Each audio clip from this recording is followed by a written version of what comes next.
nagkaroon tayo ng one break sa Dead Sea. So it is a complete and holistic approach in life. Sa mga sumusunod kay Jesus, mayroon tayong tinatawag na PDR, Passion, Death, and Resurrection. Lahat yan dadaanan natin. Kaya hindi laging puro hirap. Hindi rin lagi naman puro sarap. There is this cycle in life, and God is telling us, can you please persevere? Because only those who persevere till the end can get the reward. Sabi ko kahapon, huwag kayong magmadali. Bibigay na ng Diyos sa inyo. That is the first instance of grace. When something passes into our mind, ibig sabihin nun, just a matter of time we're going to get it. We just need to wait. Because life is a life of waiting. Ang buhay po ng tao ay laging naghihintay. Yung mag-asawa, pagka nakasal, naghihintayan na magkaanak. Pagka nagkaanak, maghihintay yan para lumaki, mabinyagan.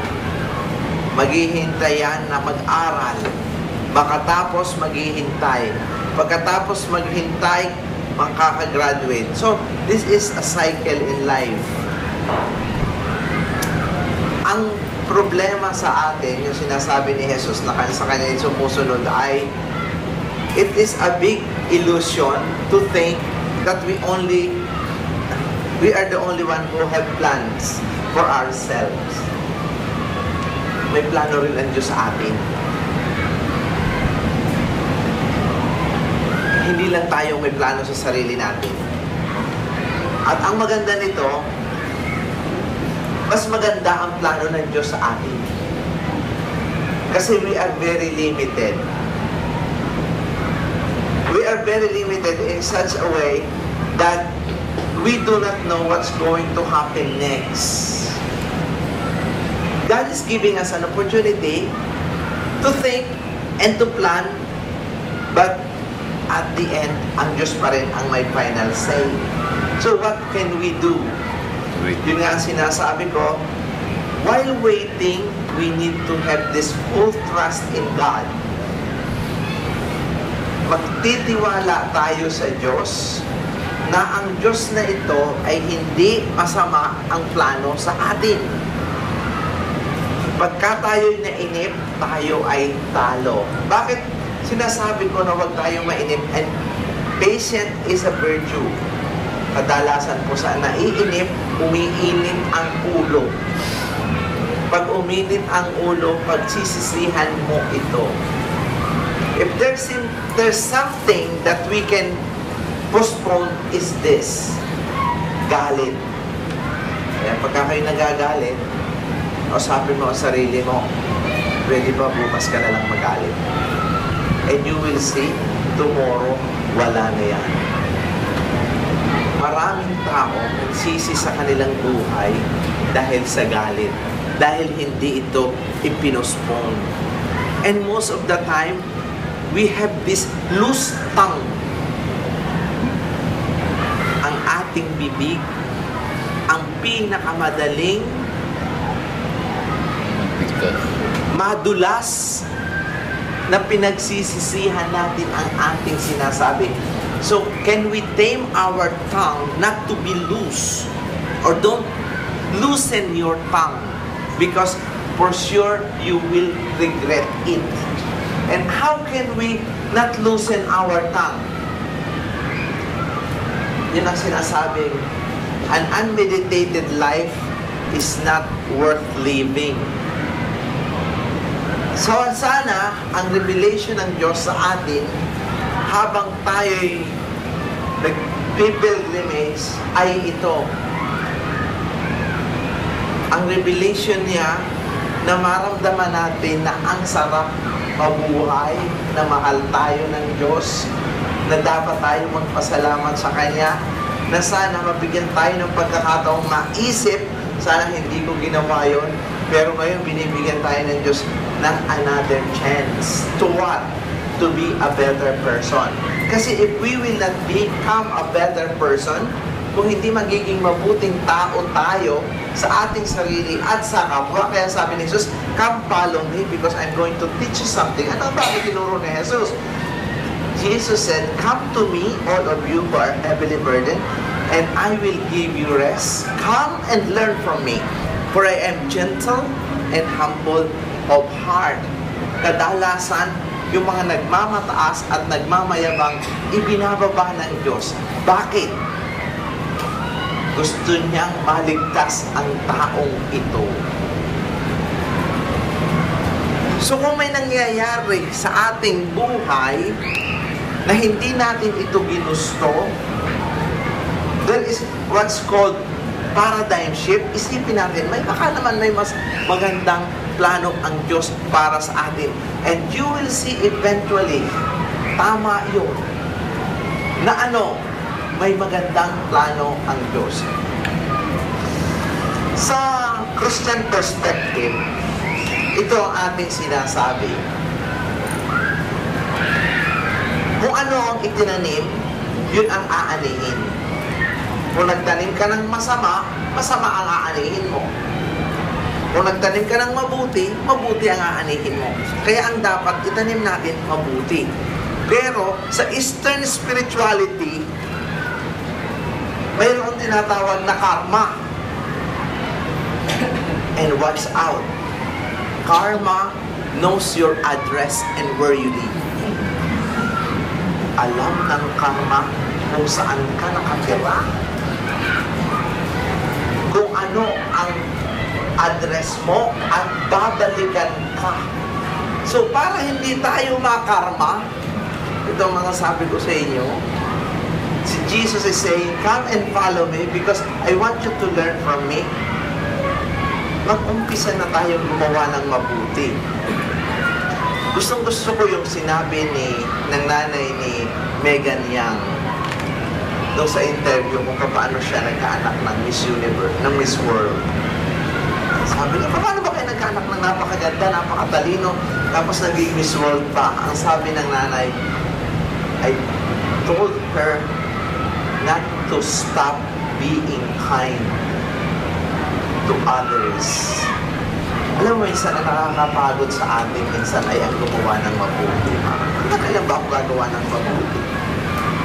Nakakapagod, nakakainis. Parang ang tingin natin ay iniinsulto, inaabuso, at nagsasamantala na ang kapwa natin. My dear sisters and brothers, God knows everything. Our actions will be always imperfect because we are not perfect the way we execute our actions. But mind you, what we need to rectify is the very intentions in our hearts, whom our God knows everything. Ang nalalaman ng Diyos ay ang laman ng ating puso. So ang sikreto ng buhay ay hindi yung marami kang kapalpakan, kung hindi gaano kalinis ang puso. Paano natin matitest na malinis ang puso natin? Very easy. Tingnan mo ang kapwa mo. Yung kadarating lang na tao na di mo kilala, pag negative agad ang dating sa utak mo, ganun ka mag-isip. Kadalasan sa tao, negative ang impression sa kapwa. Kaya ang sinasabi ni Jesus sa Biblia ay ito, sa mga strangers, sa mga hindi taga rito, pwede ba maging mabuti kayo? Lalo-lalo na sa hindi nyo kakilala. Kasi doon nakikita ang puso ng isang tao kung paano tayo mag-isip sa kapwa.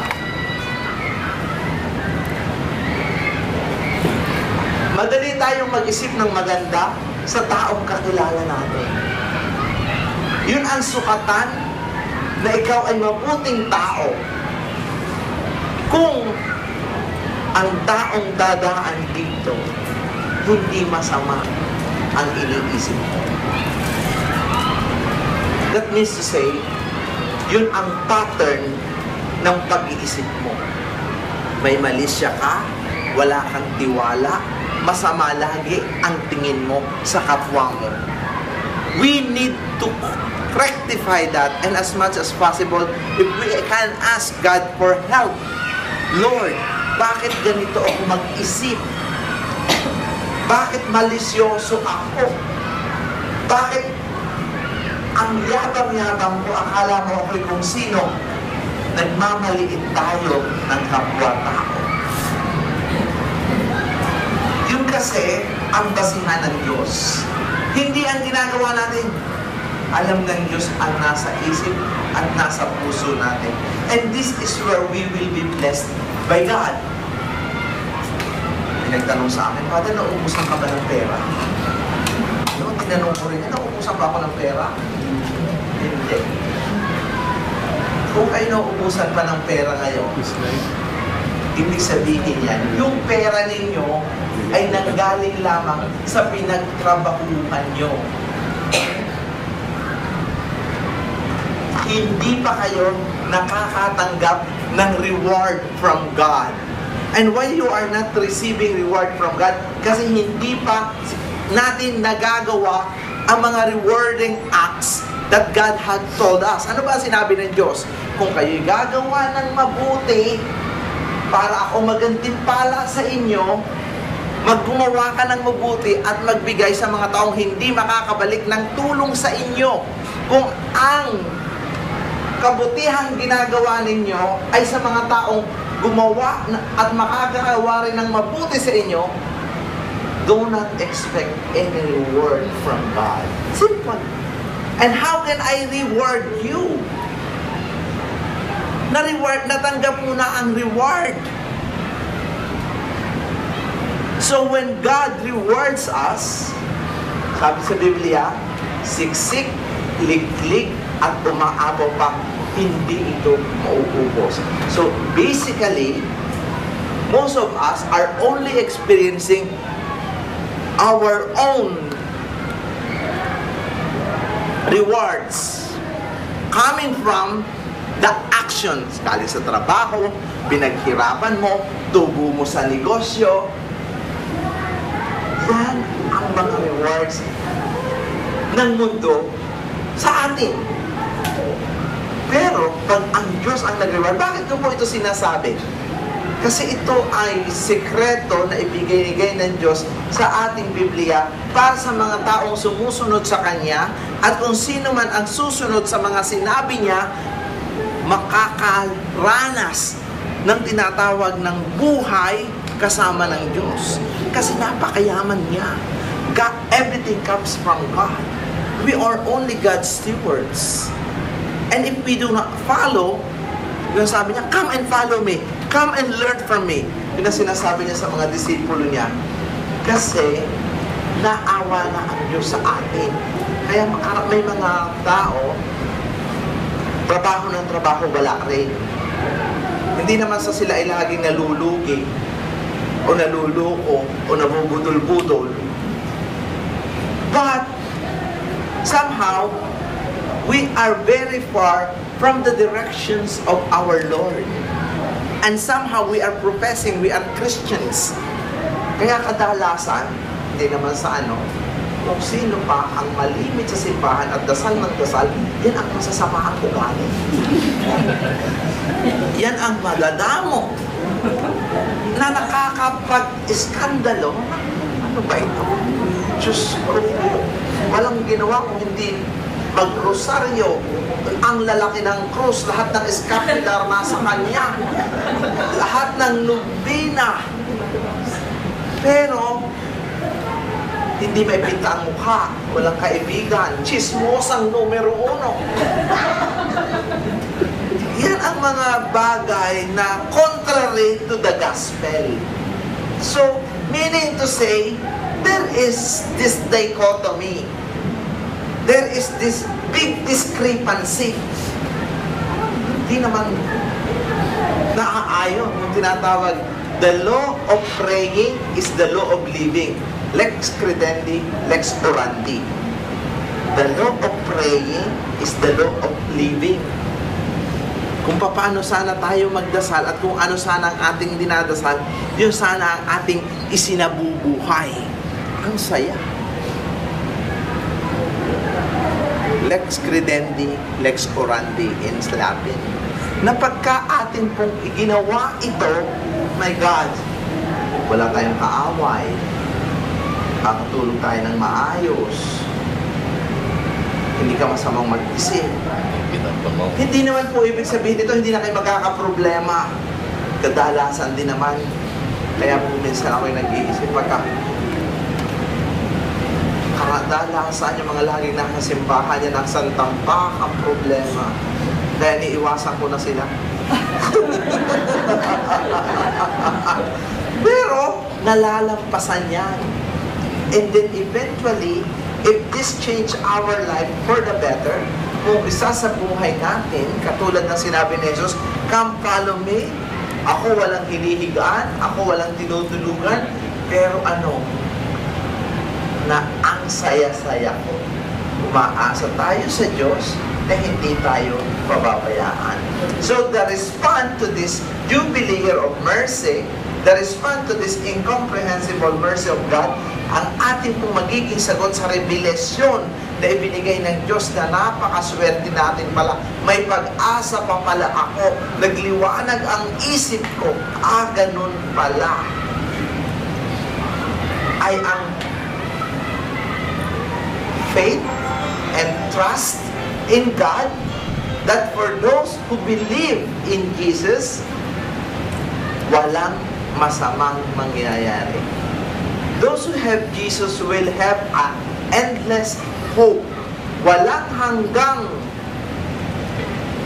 pag-asa ang naroroon sa sino mang kay Jesus ay nananampalataya. Walang hanggang pag-asa. Meaning, may pag-asa pa tayo. Hindi lamang gumanda, hindi lamang bumata, hindi lamang yumaman, pero more than anything, maging masaya at magkaroon ng contentment sa buhay. May pag-asa na malampasan ang lahat ng problema. And how can we solve the problem? This is the key to solve the problem. We have to face it. When you face the problem, solution will come. When you avoid the problem, tatagal ang proseso nito para ito'y masolusyonan. Just face it. Problems happens to us to confront and to learn so that we'll be a stronger and wiser men and women of God. Kaya po, yung mga tao na karamihan, nagkaroon ng maraming problema, at the end of the day, katulad ni Job, in today's first reading, siya naging masaya sa kanyang buhay dahil siya ay tumibay, tumapang, at tumalino. Nagkaroon ng tinatawag na wisdom. Dito lalabas yung sinasabing, stop of blaming yourself. Dito lalabas yung tinatawag na yung inyong consciousness will be widened and open. Sa mga nagpunta dito sa Holy Land, sa mga ngayon lang nakarating dito, ang opportunity na ibinibigay sa mga taong pumupunta dito ay yung tinatawag na it widens your horizon. Tingnan mo lang yung kalawakan ng Dead Sea sa mga sumakay ng eroplano. Maraming realization and revelations without me saying anything. God is already speaking into your hearts and into your minds. Depende sa pangangailangan mo. So you will become more forgiving, you will becoming more understanding, and you can easily let go of things. Yung mga bagay na hindi mo ma-let go, yung mga bagay na hindi mo mabitaw-bitawan, oh my God, ganun lang pala. Yung mga problema nyo na Kala nyo ang laki-laki. Ngayon, wala na pala. Napakalaki tanga mo. Hindi ka makatulog, hindi ka makakain, iyak ka ng iyak. Yung pala, pumunta ka lang dito, nasaan na? Does not even exist. And that is the reality in life. We just need to learn how to let God and let go, or let go and let God. And that's sign of maturity.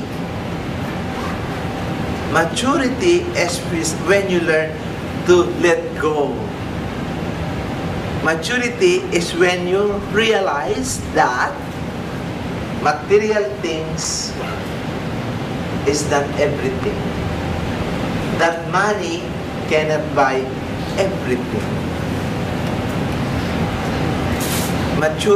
Maturity is when you learn how not to blame others, but facing the reality and asking God for help. Lord, tulungan mo ako, hindi ko kaya ito. And in doing so, everything will be easy. The reason why Jesus, our Lord, came into this world is for us not to focus on ourselves, that we are not the center of the universe. Alam mo, kaya ko ito lagi sinasabi. Kasi ito lang ang key lalo na sa mga babae. Stop looking at the mirror. Too much. Nakaka-depress yan. No? Subukan yung tumingin sa salamin. Madidepress ka. Lalo-lalo na kung sa tabi ng salamin mo, ay picture mo nung graduate ka ng high school. Ang sasabihin mo, ano na nangyari sa figure ko? Na-deformed na.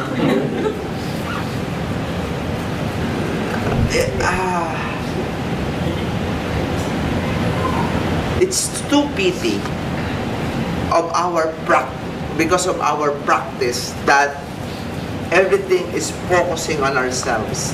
When we focus on ourselves, everything will be magnified. Try to somehow refocus. Yung tinatawag na, i-redirect mo naman ang focus. Saan? Kay Lord. O kung hindi, sa iba. Sa pagtulong. And I'm telling you, pag hindi na nakapokus ang sarili mo sa iyo,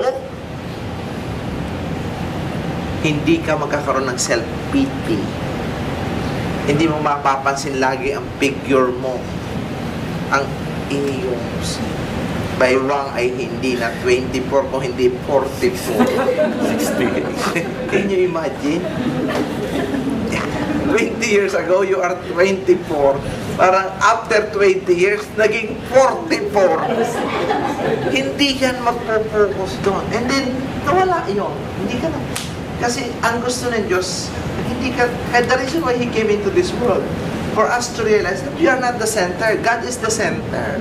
And because you are not the center, hindi ka magkakaroon ng self-pity, hindi ka magkakaroon ng tinatawag na mamagnify. Alam mo yung mga nadidepress, may mga anxiety, may panic attack, mataas ang high blood, may cholesterol, may arthritis, nang gigigil, mga laging nang gigigil, tapos mag-uumpisa yung magalit, maging masungit. Kaya nga sabi ko sa mga nasanay magalit, isang bagay lamang ang huwag kayong mabibigla. Huwag kayong mabibigla pag kayo na high blood. Huwag kayong mabibigla na kayo ma-heart attack. Huwag kayong mabibigla na kayo ma-stroke.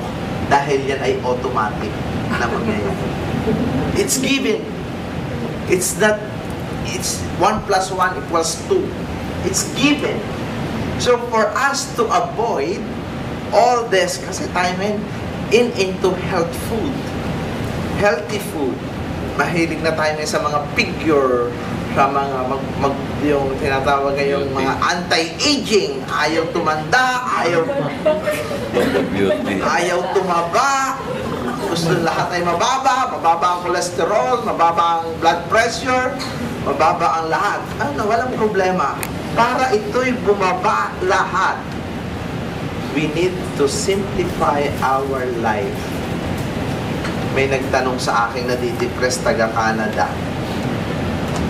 Sabi niya sa akin, Father, tulungan mo naman ako, ako'y nadi-depress. Ano ba gagawin ko? Sabi ko, ako, hindi ko matutulungan, hindi pa ako nadi-depress. Kasi how can I advise you something that I never gone through, never experienced? Pero naniniwala siya na may maitutulong ako. So ayaw niya akong paalisin. Sabi niya, please, don't go without even telling me a word to help me. So sabi ko sa kanya, Ma'am, huwag kang mag-isip na mag-isip. Don't think too much. And then she looked at me and said, how do you know I'm thinking too much? Sabi ko lang sa kanya, Ma'am, because too much analysis leads to paralysis. Nakaka-paralyze ang mag-isip. Mag-isip. You're digging your own hole and your own grave. Kaya may nagpa-pray over sa akin. Lagi daw pagod. Pray over ko. So Lord, mawala ang pagod nito. After a week, bumalik, pagod pa rin. Sakit sa akin. Nagreklamo na yung asawa. Father, hindi effective ang pray. Pagod pa rin. Kaya pinray over ko ni Lord. Kahit hindi na mapagod. Kinabukasan, pagod pa rin. Sabi ko sa lalaki, ano ba ginagawa ng babaeng ito sa inyo? Naalila mo yata. No, Father, wala nga yung ginagawa. And this is where I concluded. Ang mga taong tamad laging pagod. That is true. Yung walang ginagawa at pahila-hilata, yan ay laging pagod. Sabi nga may kasabihan, you want to accomplish something, ipagawa mo yan sa masipag. At maraming ginagawa, matatapos yan. Pero subukan mong magpagawa sa walang ginagawa. Isang taon na, hindi pa tapos yan. For tomorrow. No, this is what we need to learn. Can we please do something? Not only for ourselves. And this is supposed to be the culture that we need to bring with us. Culture of common good. And this culture of common good will set us free from what? From selfishness, from arrogance, self-centeredness, and self-pity. And what's going to happen to us if we have no self-pity? If we are not selfish and not righteous? My God, my dear sisters and brothers, magno-normal ang inyong cholesterol. Magno-normal ang inyong blood pressure. Magno-normal ang inyong lahat normal. Why? Kasi God created us perfect. God created us don't need of anything. Why? For some unknown reason, nagkaroon ng mga high blood, nang magkaroon ng mga arthritis, nagkaroon ng mga gout, nagkaroon ng kidney problems. Ito, may doktor dito. Sobrang uric arthritis. Sobrang taba, fatty liver, high blood. Sobrang asukal, diabetes. Sobrang salt, kidney problems. Lahat yan sobra. Meaning to say, naging selfish tayo. Meaning to say, dumating sa buhay niyo na ano, gustong-gusto nyo ang cake, ayaw nyong ibigay ang chocolate pati sa iba, ilalagay nyo sa rep, papangalanan, akin ito, walang kakain. Anong labas mo? Selfish. Diabetes. Selfish. Sumobra.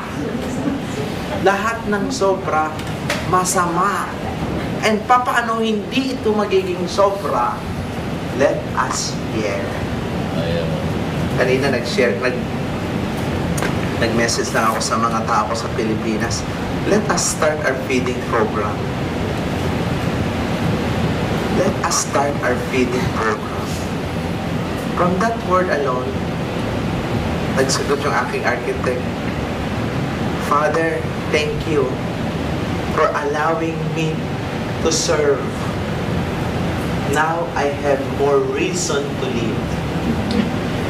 Wow! Ang lalim. Yung palang taong hindi marunong magbigay, you will not find meaning to live. And for us to have this meaning to live, let us start giving. And we can only give. We can only give if we, in today's pilgrimage, were able to receive from the Lord. Kaya, hindi niyo ba napapansin? Ang dami-dami niyong kinakain. Hindi na kayo magkaintindihan sa umaga kung ano inyong kakainin. Tapos sabi ni Doktor, wala ba itong bayan? Sabi ko, nabayaran nyo na. Napakamura. Hindi na kami nanggasta. Wow. You know, for you to acknowledge that, that's a sign of God's goodness. Whether in one way or another, you paid it or you don't pay it, it's still blessing coming from God. Ang galing, ang bait ng Diyos, binigyan tayo ng pagkakataong ma-experience ang buhay na katulad nito. Kaya nga sabi ng nanay ko, nako, sasama na pala ako ng sasama sa pilgrimage. Ang sarap pala. Hindi na daw siya magpapaiwan. Kung kumakain kanina ng umaga, sabi niya, Father, ang sarap palang mag-pilgrimage. Sasama na ako ng sinasama kahit hindi mo ako isinasama. Wow. Because matagal ko na siyang isinasama. Ayaw, walang barkada yung ganito. But for those who receive, for this joy be intact in you, you need to share. Because the blessing that you never shared, it will stop flowing and the joy will stop receiving. Magtitigil ang pagtanggap ng saya kung hindi mo ito ibabahagi sa iba. Amen.